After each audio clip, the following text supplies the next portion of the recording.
During a public art lecture, the instructor said, "Even if we emptied the U.S. Federal Reserve's vaults, we still couldn't afford to buy everything in the Met's collection. And if we're talking in terms of money, that might just be true. But if we look beyond material value, what the Met offers us is something far more profound. It touches the soul." So let's kick things off with 3 stories. On February 7, 1963, despite the freezing weather, people lined up early outside the Met. That day, Da Vinci's Mona Lisa, after being exhibited in Washington, D.C., made its way to New York. When the French Ministry of Culture first announced that the painting would leave the country, Louvre staff were so upset that some even threatened to quit. Visitors shuffled slowly past the painting under strict security, and museum staff repeatedly reminding them, "Don't stop. Keep moving." But that didn't stop people. Lines stretched for blocks, and many went right back to the end of the line after one viewing just to see it again.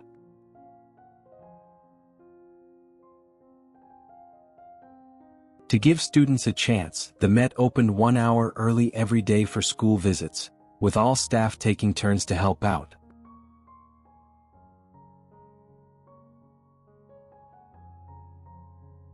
In just 26 days, the exhibit drew 1.07 million visitors. Over 40,000 a day on average. One staff member recalled wanting to help a tired father by holding his child for a moment. But the man refused, saying, "No, I want my kid to remember that he saw the real Mona Lisa."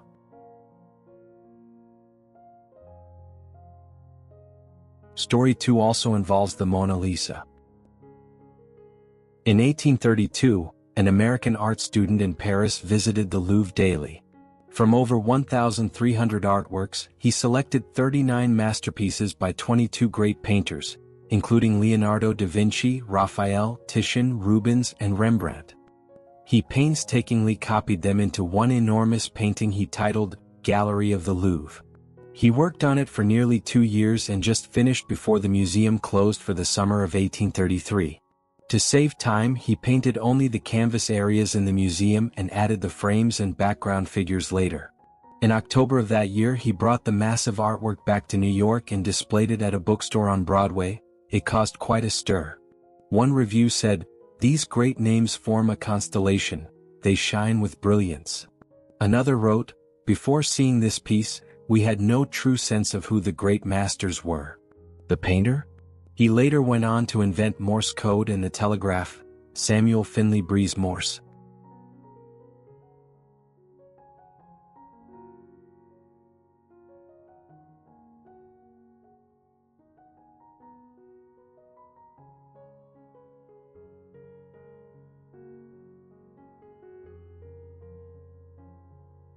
Moore once visited the Hyde Estate in Cooperstown, upstate New York. The host who welcomed him later bought the Louvre Gallery, one of Moore's paintings. Over the years, the painting changed hands several times and is now owned by a foundation. Today, a reproduction of the Louvre Gallery still hangs in the estate's living room, right where the original once was. I was lucky enough to see the real painting 2 years ago at the Harvard Art Museums. A completely unexpected and magical encounter.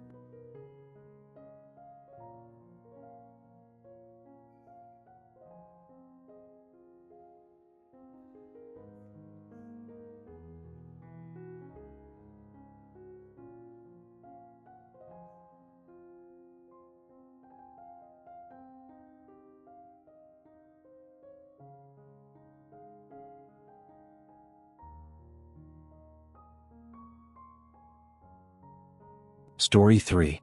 The Met actually consists of 2 locations, the main building on Fifth Avenue and the Cloisters up north by the Hudson River.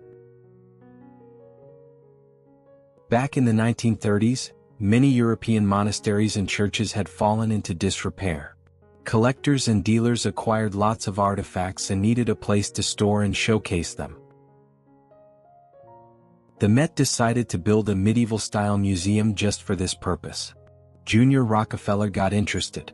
The museum's curator, Rorimer, hoping for his support, had a film set designer build a life-sized model of a medieval courtyard based on the blueprints.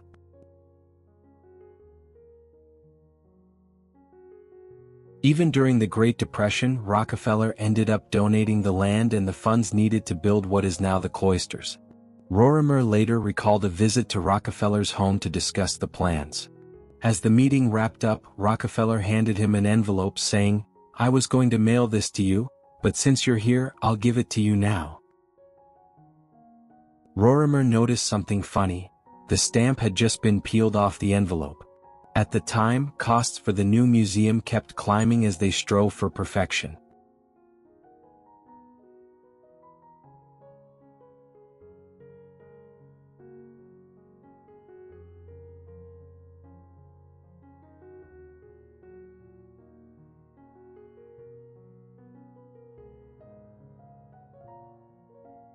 Back in 1869, during the Met's founding meeting, one board member, Joseph Choate, said, "Wall Street turns all things vile into gold. But we aim higher, we turn gold into beauty, and we let the people enjoy it for 1,000 years." 150 years later, that dream has come true. The 3 stories I've just shared? They're all about the same thing: truth, beauty, and goodness. The things we all seek.